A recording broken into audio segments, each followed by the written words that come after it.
క్షేత్రజ్ఞం ఛానల్కు స్వాగతం. అలాగే మా శ్రేణి ఆధునిక మనస్కు హిందూ ధర్మం లోని 7వ భాగానికి స్వాగతం.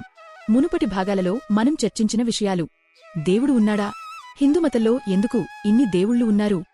విగ్రహారాధన ఎందుకు? దేవుడు ఎక్కడైనా ఉంటే ఆలయాలకు ఎందుకు వెళ్ళాలి? దేవుడు ప్రార్థనలకు వెంటనే సమాధానం ఎందుకు ఇవ్వడు? దేవుడు సర్వవ్యాపి అయితే చెడు ఎందుకు ఉంది? ఆ భాగాలను మీరు చూడకపోతే వాటి లింకులు వివరణలో ఇవ్వబడ్డాయి. ఈరోజు మనం ఒక ముఖ్యమైన ప్రశ్నను పరిశీలించబోతున్నాం. కర్మ నిజంగా ఉందా? ఎందుకు ఒక చిన్నారి అపరమైన సంపద, అద్భుతమైన ఆరోగ్యంతో జన్మిస్తే మరొక చిన్నారి కొద్ది మైళ్ల దూరంలోనే తీవ్రమైన పేదరికం, తీవ్రమైన శారీరక వ్యాధితో జన్మిస్తుంది? ఎందుకు మీ అత్యంత నిజాయితీగల, కష్టపడి చేసిన ప్రయత్నాలు కొన్నిసార్లు అకస్మాత్తుగా విఫలమవుతాయి? కాని మరికొందరు ఎటువంటి కష్టమూ లేకుండా సంపద, కీర్తివైపు సులభంగా ప్రయాణిస్తున్నట్లు కనిపిస్తారు. మానవ జీవితంలోని ఈ అపరమైన అసమానతలను, అకస్మాత్తుగా ఎదురయ్యే అస్తవ్యస్తమైన పరిస్థితులను చూసినప్పుడు నిరాశ చెందడం చాలా సులభం. మనము ఆకాశం వైపు చూసి ఆలోచిస్తాము. ఈ విశ్వం కేవలం యాదృచ్ఛిక సంఘటనల సమాహారమేనా? ఎటువంటి కారణం లేకుండా బహుమతులు, శిక్షలు పంచే కోపిష్టి దేవుడు ఉన్నాడా? లేకపోతే తెర వెనుక సమతుల్యతను కాపాడే మరింత లోతైన, గణితపరమైన నియమం ఏదైనా ఉందా? వేల సంవత్సరాల క్రితం భారతదేశంలోని మహాతాత్వికులు కూడా ఇదే మానవ సందిగ్ధతను పరిశీలించారు. వారు అంధ విశ్వాసాలనుగాని, ఓదార్పు కలిగించే కథలనుగాని ఆధారంగా తీసుకోలేదు. దానికి బదులుగా మానవ చైతన్యపు అంతర్భాగంలో నిర్మితమైన ఒక అచంచలమైన, పరిపూర్ణమైన ఆధ్యాత్మిక నియమాన్ని కనుగొన్నారు. దానినే వారు కర్మ సిద్ధాంతం అని పిలిచారు. కర్మ అనే పదం సంస్కృతంలోని క్రూ అనే ధాతువు నుండి వచ్చింది. దాని అర్థం చేయడం. కాని భారతీయ తత్వశాస్త్రంలో కర్మ అనేది కేవలం భౌతిక చర్యలకే పరిమితం కాదు.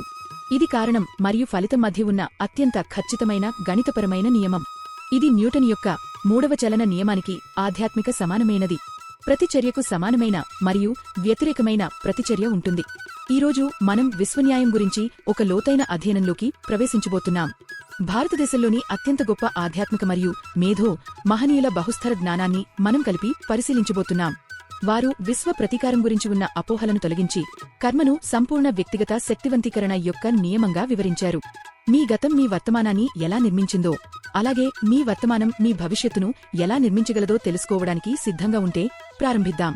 ముందుగా మనం క్రీస్తు శకం 8వ శతాబ్దానికి వెళ్ళుదాం. అక్కడ మనకు శ్రీ ఆది శంకరాచార్యులు కనిపిస్తారు. శంకరాచార్యులు అసాధారణ మేధావి. ఆయన కాలంలోని తార్కికవాదులు ఆయనతో ఒక తీవ్రమైన వాదనకు దిగారు. వారు ఇలా అన్నారు: మీ దేవుడే ఈ ప్రపంచాన్ని సృష్టించి ఉంటే కొందరు ఎందుకు బాధపడుతున్నారు? మరికొందరు ఎందుకు సంతోషిస్తున్నారు? అలా అయితే మీ దేవుడు పక్షపాతి, క్రూరుడు, అన్యాయపరుడు కాదా? శంకరాచార్యులు ఈ వాదనను పూర్తిగా తిరస్కరించారు. దేవుడు యాదృచ్ఛికంగా సుఖాన్ని లేదా దుఃఖాన్ని పంచడని ఆయన స్పష్టం చేశారు. దీనిని వివరించడానికి ఆయన ఒక ప్రసిద్ధ తార్కిక ఉపమానాన్ని అందించారు. వర్షమేఘం ఉపమానం. శ్రీ శంకరాచార్యులు ఇలా వివరించారు: దేవుడు ఒక మహత్తర వర్షమేఘంలాంటివాడు. ఆ మేఘం తన నీటిని భూమి అంతటా సమానంగా కురిపిస్తుంది. అది ఒక భూమి ముక్కను ప్రోత్సహించి మరొకదాన్ని నిర్లక్ష్యం చేయదు. ఒక రైతు తన పొలంలో మామిడి గింజను నాటితే అదే వర్షం ఒక అద్భుతమైన మామిడి చెట్టును పెంచుతుంది. మరోచోట ముళ్ల మొక్క గింజ ఉంటే అదే వర్షం ముళ్ల మొక్కను పెంచుతుంది. వర్షం పూర్తిగా నిష్పాక్షికమైనది. పంటలలోని తేడా వ్యక్తి నాటిన గింజల స్వభావంలోనే ఉంటుంది. అదేవిధంగా దైవం సమస్త జీవులకు జీవశక్తిని అందిస్తుంది. కాని మీ జీవితంలోని సుఖం, దుఃఖం, అనుభవాలన్నీ మీ గత కర్మల ద్వారా నాటబడిన గింజల ఫలితాలే. వాటినే కర్మబీజాలు అంటారు. అనేక శతాబ్దాల తరువాత శంకరాచార్యుల ఈ అద్భుతమైన తార్కిక దృక్పథాన్ని శ్రీరామకృష్ణ పరమహంసులు ఒక అత్యంత ఆచరణాత్మకమైన ఆర్థిక ఉపమానం ద్వారా మరింత సులభంగా వివరించారు.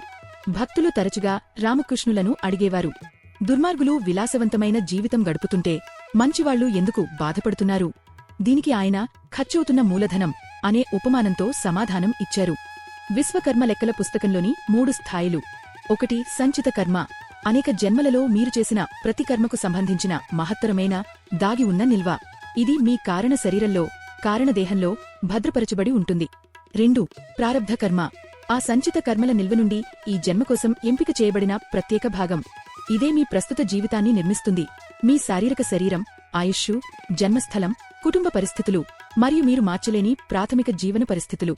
శంకరాచార్యులు ప్రారబ్ధ కర్మను విల్లు నుండి విడిచిన బాణంతో పోల్చారు. ఒకసారి బాణం విడిచిన తరువాత దానిని వెనక్కి పెలవలేము.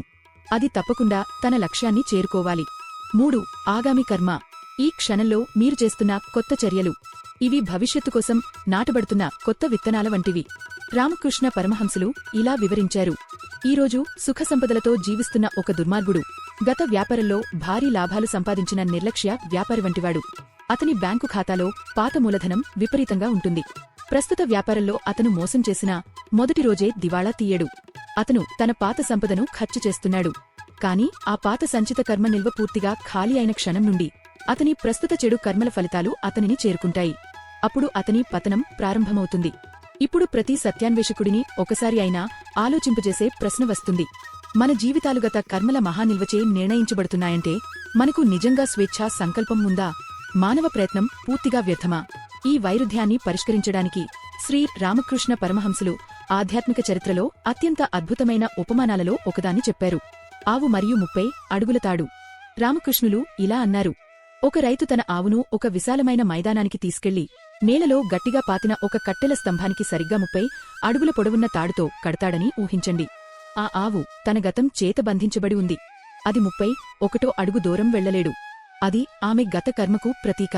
ఆమె జన్యుపరమైన పరిమితులు, జన్మస్థలం, ప్రాథమిక ఆరోగ్య పరిస్థితులు, తప్పించుకోలేని జీవిత సంఘటనలు ఇవన్నీ ఆ తాడు పరిమితులే. కాని ఆ 30 అడుగుల పరిధిలో మాత్రం ఆ ఆవుకు సంపూర్ణ స్వేచ్ఛ ఉంది. అది పడుకోవచ్చు, నిలబడవచ్చు, ఎడమవైపు ఉన్న గడ్డిని తినవచ్చు, కుడివైపు ఉన్న గడ్డిని తినవచ్చు. తనకు ఉన్న స్వేచ్ఛను జ్ఞానంతో ఉపయోగిస్తే రైతు ఆమె తాడును మరింత పొడిగిస్తాడు. మానవ జీవితం కూడా సరిగ్గా ఇదే విధంగా ఉంటుంది. రామకృష్ణులు మరొక ముఖ్యమైన విషయాన్ని కూడా వివరించారు. ఆధ్యాత్మిక సాధన మరియు భక్తిగత కర్మలను పూర్తిగా తొలగించకపోవచ్చు, కాని వాటిని అనుభవించే విధానాన్ని పూర్తిగా మార్చగలవు. ఆయన ఇలా చెప్పారు. ఒక మనిషి గత కర్మల ఫలితంగా ప్రమాదంలో తన కాలును కోల్పోవాల్సిన పరిస్థితి ఉందనుకుందాం. కాని అతనికి దైవకృప లేదా తీవ్రమైన భక్తి లభిస్తే ఆ దెబ్బ తీవ్రత తగ్గిపోవచ్చు. మొత్తం కాలును కోల్పోవడం బదులుగా అతను ఒక పదునైన మేకును తొక్కి కొద్దిగా రక్తం కార్చుకోవచ్చు. దేవుని పట్ల భక్తి ఒక బలమైన ఇనుప కవచంలా పనిచేస్తుంది. గత కర్మ అనే బుల్లెట్ తప్పకుండా వస్తుంది, ఎందుకంటే ప్రతి కారణానికి ఒక ఫలితం ఉండాలి. కాని అది మీ హృదయాన్ని ఛేదించకుండా కృప అనే కవచాన్ని తాకి పెద్ద శబ్దంతో నేలపై పడిపోవచ్చు. రామకృష్ణుల ప్రధాన శిష్యుడైన స్వామి వివేకానందులు ఈ పునాదిని తీసుకుని దాన్ని ఒక మహత్తరమైన మానసిక శక్తి సిద్ధాంతంగా మలిచారు. వివేకానందులు విధివాదాన్ని పూర్తిగా అసహించుకున్నారు. ప్రజలు తమ విధిని నిందిస్తూ కూర్చోవడాన్ని ఆయన ద్వేషించారు. కర్మను ఆయన ఒక భౌతిక శాస్త్రవేత్త దృష్టితో పరిశీలించారు. ఆయన ఇలా చెప్పారు. న్యూటన్ క్రేడిలో ఒక బంతి నుండి మరొక బంతికి శక్తి ఎలా ఖచ్చితంగా బదిలీ అవుతుందో అలాగే విశ్వం కూడా ఒక సంపూర్ణ మానసిక అద్దంలాంటిది. వివేకానందులు బోధించారు. నేను నా చేతిని అగ్నిలో పెట్టితే అది కాలిపోతుంది. ఇది ప్రకృతి యొక్క స్థిరమైన నియమం. అగ్ని నాపై కోపంగా ఉందా? దేవుడు నన్ను శిక్షిస్తున్నాడా? కాదు. కారణం పూర్తిగా నా చర్యలోనే ఉంది. ద్వేషం యొక్క ప్రతి అల, అసూయ యొక్క ప్రతి ఆలోచన, మోసం యొక్క ప్రతి చర్య, మీరు విశ్వంలోకి పంపే ప్రతిస్పందన ఒక పరిపూర్ణ అద్దంలోకి ప్రసారమయ్యే విద్యుత్ తరంగంలాంటిది. అది మీరు పంపిన అదే శక్తితో తిరిగి మీ జీవితంలోకి రావడం విశ్వనియమం. తన ఉపన్యాసాలలో వివేకానందులు ఒక కథను చెప్పారు. ఒక ఉన్నత స్థాయి ఆత్మకర్మ యొక్క అచంచలమైన స్వభావాన్ని ఎలాంటి చేదు భావం లేకుండా ఎలా స్వీకరిస్తుందో వివరించడానికి ఈ కథను ఉపయోగించారు. ఒక సన్యాసి అడవిలో ధ్యానం చేస్తున్నాడు. అప్పుడు ఒక విషసర్పం అతని కాలును కాటేసింది. విషం శరీరమంతా వ్యాపించింది. అతను మరణశయ్యపై ఉన్నాడు. అతని శిష్యులు ఏడుస్తూ అతని దగ్గరకు వచ్చి అడిగారు, గురుదేవా, ఇది ఎవరు చేశారు? ఏ పాము మిమ్మల్ని కాటేసింది? మరణానికి సమీపంలో ఉన్న ఆ సన్యాసి ప్రశాంతంగా చిరునవ్వు చిందించి ఇలా అన్నాడు, నా పిల్లలారా, నన్నెవరూ కాటేయలేదు. నా గత కర్మల సందేశవాహకుడు ఒక నాగుపాము రూపంలో వచ్చి నేను చెల్లించాల్సిన ఒక రుణాన్ని వసూలు చేసుకున్నాడు. నేను దానిని స్వాగతిస్తున్నాను. వివేకానందుల దృష్టిలో కర్మ సిద్ధాంతం బానిసత్వాన్ని బోధించే సిద్ధాంతం కాదు. అది పరిపూర్ణ స్వేచ్ఛకు సంబంధించిన మహాప్రకటన. ఆయన బాధపడుతున్న ఒక వ్యక్తిని చూసి ఇలా చెబుతారు, నీ గత చర్యలే నీ వర్తమానాన్ని దుంహఖభరితంగా చేశాయంటే నీ ప్రస్తుత చర్యలకు నీ భవిష్యత్తును అద్భుతంగా మార్చే శక్తి కూడా ఉందని అది నిరూపిస్తుంది. నీవు తీగలతో కదిలే బొమ్మవు కాదు. నీవే నీ విధికి ఏకైక శిల్పి. భారతీయ తత్వశాస్త్రాలను మరింత లోతుగా పరిశీలించినప్పుడు వేదాంతంలోని మరో ఇద్దరు మహా ఆచార్యులను మనం కలుస్తాము, శ్రీ రామానుజాచార్యులు మరియు శ్రీ మధ్వాచార్యులు. ఈ ఇద్దరూ కర్మ సిద్ధాంతాన్ని తమ గంభీరమైన వేదాంత దృక్పథాలలో సమన్వయం చేసి ఒక దయామేడైన దేవుడు తన సంతానం బాధాకరమైన కర్మఫలాలను అనుభవించడానికి ఎలా అనుమతిస్తాడనే ప్రశ్నకు సమాధానం ఇచ్చారు. శ్రీ రామానుజాచార్యులు మరియు రాజు ధర్మశాసనం విశిష్టాద్వైత వేదాంతానికి ఆచార్యులైన శ్రీరామానుజులు ఈ విశ్వాన్ని భగవంతుని సజీవ శరీరంగా చూశారు. ఆయన దృష్టిలో కర్మ అనేది భగవంతుని పరిపూర్ణ న్యాయపాలనకు, అలాగే తల్లిదండ్రుల ప్రేమకు వ్యక్తీకరణ. దీనిని వివరించడానికి ఆయన రాజు యొక్క ధర్మశాసనం అనే ఉపమానాన్ని ఇచ్చారు. రామానుజులు ఇలా వివరించారు: ఒక మహానుభావుడు, కరుణామయుడైన రాజు తన రాజ్యానికి కఠినమైన ధర్మశాసనాన్ని ఏర్పరుస్తాడు. ఆ చట్టం ప్రకారం సమాజాన్ని రక్షించిన పౌరుడు గొప్ప బహుమతిని పొందుతాడు. నేరం చేసినవాడు కారాగారంలో ఉంచబడతాడు. రాజు ఒక నేరస్థుడిని వ్యక్తిగత ద్వేషంతో, కోపంతో లేదా క్రూరత్వంతో శిక్షించడు. తన రాజ్యంలో ధర్మాన్ని, క్రమాన్ని కాపాడటానికే అలా చేస్తాడు. దేవుడు ఆ పరిపూర్ణ రాజు అయితే కర్మ ఆయన పరిపాలనా నియమావళి. రామానుజులు మన బాధను అర్థం చేసుకునే విధానాన్ని మార్చే ఒక అందమైన దృక్పథాన్ని కూడా అందించారు. మనకు శిక్ష గా కనిపించేది వాస్తవానికి నిగ్రహం, దైవిక సవరణ. మనకు బహుమతి గా కనిపించేది అనుగ్రహం, దైవిక కృప. ఎలా అంటే, ఒక ప్రేమగల తండ్రి తన చిన్నారిని అగ్నితో ఆడకుండా ఆపడానికి శిక్షించినట్లే కర్మ వల్ల కలిగే బాధలు దురుద్దేశంతో రావు. అవి మన అహంకారాన్ని తగ్గించడానికి, మన గర్వాన్ని కరిగించడానికి, మన ఆధ్యాత్మిక గృహం వైపు తిరిగి చూసేలా చేయడానికి రూపొందించబడ్డాయి. శ్రీ మధ్వాచార్యులు మరియు పరిపూర్ణ లెక్కల అధికారి. అయితే 3 శతాబ్దాల తరువాత ద్వైత వేదాంత స్థాపకుడైన శ్రీ మధ్వాచార్యులు వ్యక్తిగత బాధ్యతను తార్కికంగా అత్యున్నత స్థాయికి తీసుకెళ్లారు. దేవుడు యాదృచ్ఛికంగా భిన్నత్వాన్ని లేదా బాధను సృష్టిస్తాడనే భావనను ఆయన పూర్తిగా తిరస్కరించారు. ఆయన దృష్టిలో దేవుడు ఒక సంపూర్ణ నిష్పాక్షిక న్యాయమూర్తి. అతను ఎటువంటి పొరపాట్లు లేని ఒక విశ్వలెక్కల పుస్తకాన్ని పర్యవేక్షిస్తున్నాడు. దీనిని వివరించడానికి ఆయన పరిపూర్ణ లెక్కల అధికారి అనే ఉపమానాన్ని ఇచ్చారు. మధ్వాచార్యులు బోధించారు: ఒక రాజ్యంలోని వేలాది వ్యాపారుల ఖాతాలను నిర్వహించే ఒక తప్పులేని రాజలెక్కల అధికారిని ఊహించండి. అతను ఒక వ్యాపారికి అతని ముఖం నచ్చిందని సంపద ఇవ్వడు. మరొకరిని అతను ఇష్టపడలేదని పేదరికల్లోకి నెట్టడు. అతను కేవలం లెక్కల పుస్తకాన్ని చూసి చివరి దశాంశం వరకు ఖచ్చితంగా జమాక ఖర్చులను లెక్కించి దానికి తగిన ఫలితాన్ని అందిస్తాడు. దేవుడు కూడా అలాంటి పరమలెక్కల అధికారి. అతను మీ జీవితంలోని కష్టాలను యాదృచ్ఛికంగా సృష్టించడు. మీ సహజ స్వభావాన్ని, మీ గత కర్మల ఖచ్చితమైన లెక్కను పరిశీలించి మీరు సంపాదించిన దానినే మీకు అందిస్తాడు. షిరిడీ సాయిబాబా మరియు 2 అదృశ్య జేబులు. ఈ మహా ఆచార్యులు విశ్వకర్మ గణితశాస్త్రానికి సంబంధించిన గంభీరమైన రూపకల్పనను అందించినట్లయితే, షిరిడీ సాయిబాబా దానిని సామాన్య ప్రజలకు అత్యంత సరళంగా, జీవితానికి దగ్గరగా తీసుకొచ్చారు. సాయిబాబా ఒక పాడుబడిన మసీదులో నివసించారు. ఆయన వద్ద ధనం లేదు. చినిగిన వస్త్రాన్ని మాత్రమే ధరించేవారు. అయినా తన గ్రామానికి వచ్చే ప్రతి భక్తుడి దాగి ఉన్న కర్మల లెక్కను గద్దలా గమనించేవారు. ఎవరైనా మనకు హాని చేసినప్పుడు ప్రతీకారం తీర్చుకోకూడదని ఆయన తరచూ హెచ్చరించేవారు. ఎందుకంటే అలా చేయడం కర్మ ఎలా పనిచేస్తుందో తెలియకపోవడమే. ఒక భక్తుడు జీవితంలోని కష్టాలను ఎలా ఎదుర్కోవాలో అడిగినప్పుడు సాయిబాబా ఇలా చెప్పారు: ప్రతి మనిషి ఈ ప్రపంచంలో 2 అదృశ్య జేబులతో కూడిన వస్త్రాన్ని ధరించి నడుస్తున్నాడు. నీ కుడి జేబులో నీ పుణ్యకర్మలు ఉంటాయి. నీ ఎడమ జేబులో నీ పాపకర్మలు ఉంటాయి. అకస్మాత్తుగా అనారోగ్యం, ఆర్థిక నష్టం లేదా ద్రోహం ఎదురైనప్పుడు కోపపడవద్దు. ఎవరో నీ ఎడమ జేబులోకి చేయి వేసి గత జన్మలో నీవు చెల్లించాల్సిన ఒక రుణాన్ని తీసుకుపోతున్నారు అంతే. వారు నీ ఖాతాను సరిచేస్తున్నారు. కాని నీవు ప్రతీకారం తీర్చుకుంటే ఒక కొత్త లెక్కల పుస్తకాన్ని తెరిచినట్టే. అప్పుడు భవిష్యత్తు జన్మలో ఆ రుణాన్ని వడ్డీతో సహా తిరిగి చెల్లించాల్సి ఉంటుంది. ఇతరులు ఏమి చేస్తున్నారు అని చూడడం మానేయి. నీ జీవితాన్ని నీవు చూసుకో. నిశ్శబ్దదానం, దయ మరియు దైవస్మరణతో నీ కుడి జేబును నింపుతూ ఉండు. ఎందుకంటే ఈ శరీరాన్ని శ్వాస విడిచిపెట్టిన తర్వాత మరణం అనే గడప దాటేటప్పుడు నీతో తీసుకెళ్లగలిగే సామాను ఆ 2 జేబుల్లో ఉన్నదే. ముగింపు: రక్షణ కవచం మరియు భవిష్యత్తు.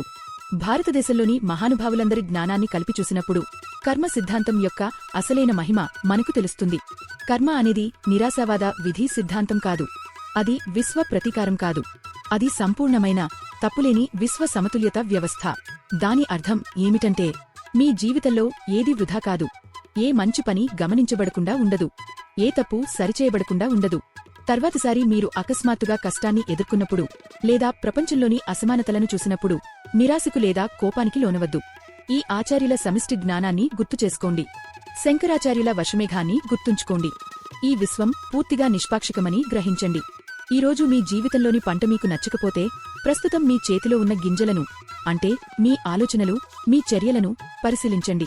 గింజ మారితే చెట్టు మారుతుంది. రామకృష్ణుల స్వేచ్ఛా సంకల్పాన్ని ఉపయోగించండి. మీ గత ప్రారబ్ధ కర్మ అనే 30 అడుగుల తాడుతో మీరు బంధించబడి ఉండవచ్చు. కాని ఆ పరిధిలో నిలబడాలా, పవిత్రంగా జీవించాలా, ముందుకు సాగాలా అనే నిర్ణయం మీదే. ఆ స్వేచ్ఛను జ్ఞానంతో ఉపయోగిస్తే మీ తాడు పొడవవుతుంది. రామకృష్ణుల రక్షణ కవచాన్ని ధరించండి. భక్తి మరియు దైవకృప ఇనుప కవచంలా పనిచేస్తాయని గుర్తుంచుకోండి. గత కర్మల గుండు తప్పనిసరిగా వస్తుంది.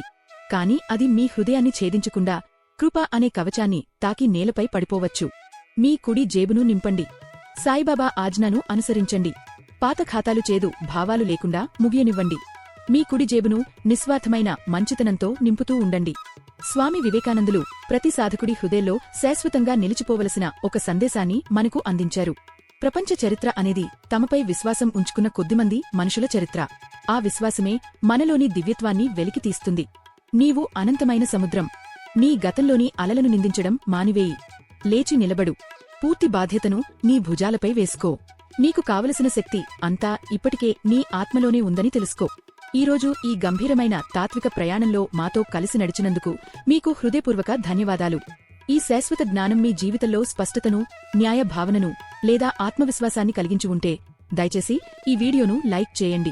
ప్రస్తుతం తమ జీవిత మార్గాన్ని అర్థం చేసుకోవడానికి ప్రయత్నిస్తున్న వారితో దీన్ని పంచుకోండి. ఇలాంటి మరిన్ని లోతైన జ్ఞాన చర్చల కోసం మా ఛానల్ను సబ్స్క్రైబ్ చేయండి. మళ్లీ కలిసే వరకు ధైర్యంగా నిలబడండి. మంచి గింజలను నాటండి. పాత ఖాతాలను చిరునవ్వుతో ముగించండి.